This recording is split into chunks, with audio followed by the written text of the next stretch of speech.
தினம் ஒரு ஜெபம் என்கிற ஜெப வேலைக்கு நேராக இயேசு கிறிஸ்துவின் நாமத்தினாலே உங்களை வாழ்த்தி வரவேற்கிறேன். இன்றைய நாளுக்குரிய வசனம் ஏசாயா தீர்க்கதரிசன புஸ்தகம் 52வது அதிகாரம் வசனம் 11.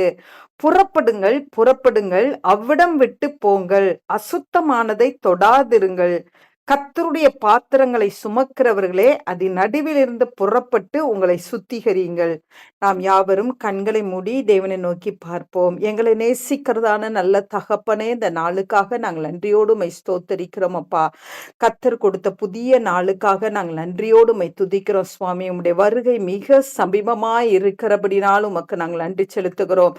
ஆண்டவரே, கர்த்தர் இந்த நாள்ல எங்களுக்கு கொடுத்த வார்த்தையின்படி ஆண்டவரே அப்பா உமக்கு ஸ்தோத்திரம். நாங்கள் எந்த இடத்துல தேவனுக்கு பிரியமில்லாத எந்த இடத்துல ஆண்டவரே சிக்கப்பட்டு இருக்கிறார்களோ உம்முடைய பிள்ளைகள் இன்றைக்கு அதிலிருந்து புறப்பட்டு வெளியில வர கர்த்தர் உதவி செய்யுங்க.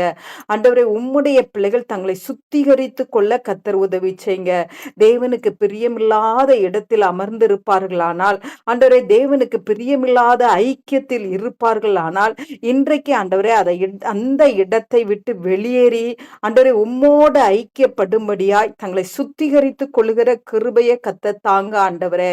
அப்பா, அந்த உலகத்துக்கோ பிசாசுக்கோ ஆண்டவரே அடிமைப்பட்டவர்களாய் இருந்தால், ஆண்டவரே அதற்குள்ளே சிக்கப்பட்டவர்களாய் இருப்பார்களானால், ஆண்டவரே பாவத்துக்கு அடிமையாக்கப்பட்டவர்களாய் இருப்பார்களானால், அசுத்தத்துக்கு அடிமையாக்கப்பட்டவர்களாய் இருப்பார்களானால், ஆண்டவரே இன்றைக்கு உம்முடைய பிள்ளைகளை கர்த்தர் விடுதலையாக்குங்க. ஆண்டவரே, குடும்பத்துல யாராவது ஆண்டவரே அப்பா தேவை இல்லாத பாவ பழக்க வழக்கங்கள்ல சிக்கப்பட்டு இருந்தார்களானால், இந்த நாள்ல ஒரு பரிபூர்ண ரட்சிப்பை கர்த்தர் கொடுங்க சுவாமி. உம்முடைய பிள்ளைகள் ஆண்டவரே அப்பா உமக்கு ஸ்தோத்திரம் ஆண்டவரே. ஆண்டவரே, இளைய குமாரனை போல ஆண்டவரே அப்பா தேவையில்லாத இடத்திலிருந்து எழுந்து புறப்பட்டு ஆண்டவரே அந்த பரம தகப்பனோடு ஒப்புரவாக்கத்தக்கதாய் கர்த்தர் உதவி செய்யுங்கப்பா.